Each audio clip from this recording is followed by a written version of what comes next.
What's up, guys? It's your boy Chick Smooth. So we have yet again another situation of Joe Budden and one of his previous co-hosts falling out. Shout out to one of my subscribers, Valeria, for sending me this story. As you guys know, I do my best to cover all angles of this whole situation, but there's a lot of things where I may miss, so I do appreciate you guys sending it to me. Now, I do have to provide this disclaimer because a lot of you guys, aka Joe Budden stands, and I'm gonna say stands, STANS, have made your way to my page, and all I see some of you guys commenting is, "Yo, Chicks, why do you hate Joe Budden? What did Joe do to you? Why don't you talk about when Joe helped the old lady walk across the street when he was 8 years old?" Listen, like I've said plenty of time, I love Joe, but I have to report on all sides. All right? In my last video, when I gave Joe props for basically accepting responsibility of what happened, a lot of you guys was like, "Yo, why are you giving props for doing something that he's supposed to do? What are you, a Joe Avenger?" So I have to report fairly, and I have to report both sides, right? Now let's get into this one. This is Eboni K. Williams. She was a co-host of Joe Budden when they were doing State of the Culture. That was the show that he had on Revolt with Remy Ma and also Jenks. Now, we still never got an answer as to why the show ended. Joe really never provided clarity as to what the reason was. They just stopped filming and stopped dropping episodes, right?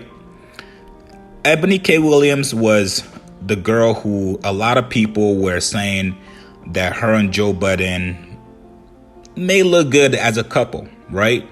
At the time, they would go on Instagram Live, and that would be all people would comment, "Yo, you guys should date, you guys should be a couple," whatever the case is, right? That never happened, right? So she basically explains what happens with their relationship and the reason why they no longer speak. And I'm gonna play that clip for you guys now.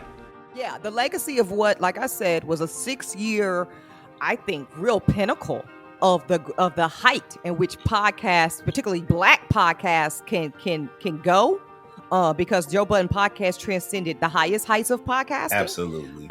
And now the whole fucking legacy of the shit is gonna be this messy ass shit. I wasn't gonna say shit, but fuck it, you know. I haven't spoken to Joe since August of 2020. I called Joe Budden on his birthday to say happy birthday, fellow Virgo. Joe didn't call me back. Joe didn't answer. Fine. I hit Joe in his DMs. Maybe, he out the country. He not getting his phones. I don't know. I never heard from Joe to this day, Dustin.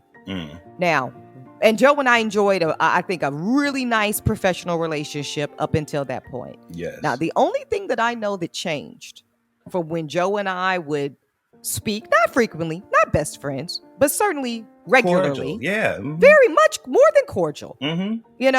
He called me for advice if he wanted to get some context and legal and political nuance to how to make an argument on his podcast about Trump or politics or things that he knew were my bag. Sure. And I would pick up and send him notes around it, and vice versa.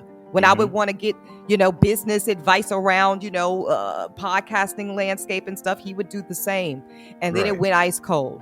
And then Joe Budden basically professionally ghosted me. And the only thing that I can think that changed, Dustin, is he became aware that I was doing this show, Holding Court with Eboni K. Williams, and I was going to do it on the Black Effect Network, which is headed up by his frenemy, I suppose, Charlemagne the God. Now, if and indeed, and I don't know, Dustin, if that's indeed the reason that Joe just decided to, cease our professional relationship. But if that's the reason, I think that's very fucking sad. Yeah. Because I always was a professional with Joe. I delivered.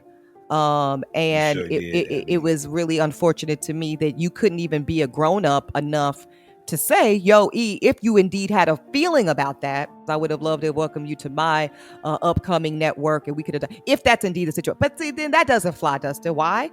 I went to Joe many times, no less than 3. Yeah. Way before there was ever a deal done with the Black Effect Network. Before the Black Effect Network was even something I was staunchly aware was coming to fruition. Right.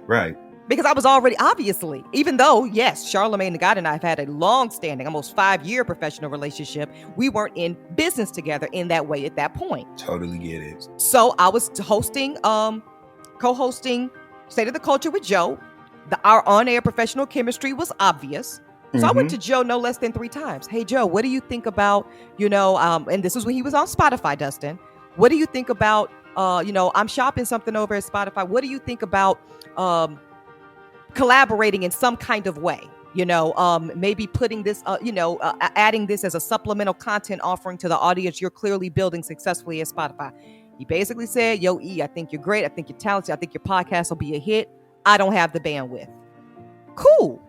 No problem, Dustin. No problem at all. I respect that. Yeah. You doing a lot, brother. No problem. I don't expect anybody to hold my hand in this fucking business. Yeah. So have the conversation with Charlemagne. I was prepared, as you know, Dustin. Fuck the bullshit. Let's just tell the whole story. Before there was any deal, I was going to fund this podcast out of my own pocket. It was moving forward. It was moving full steam ahead. Full steam ahead. We had already gotten you in a deal. Yep. We were already clear on the editorial. We had already gotten the space. Yep. Done.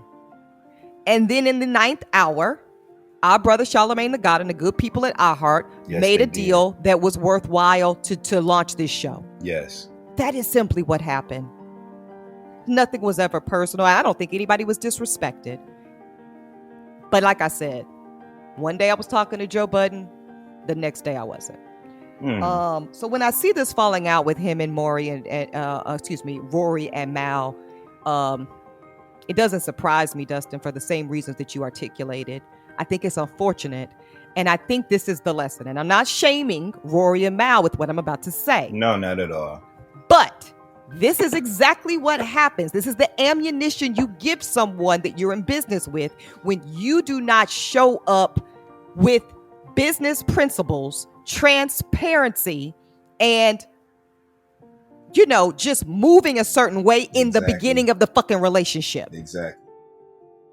So as you guys just heard, all she said was, listen, I don't know what happened, but when he heard that I was signing my podcast with Charlemagne's network, Joe Budden just stopped talking to me. Now, if you guys want to believe whichever way you guys want to believe, whether Joe's jealous, he was controlling, him and Charlemagne are beefing, so whoever is signed into his network, Joe's not cool with. I don't think that's the case, to be fair with you guys, because Mandy is also signed to Charlemagne's network, and she also has a podcast with Joe Budden as well.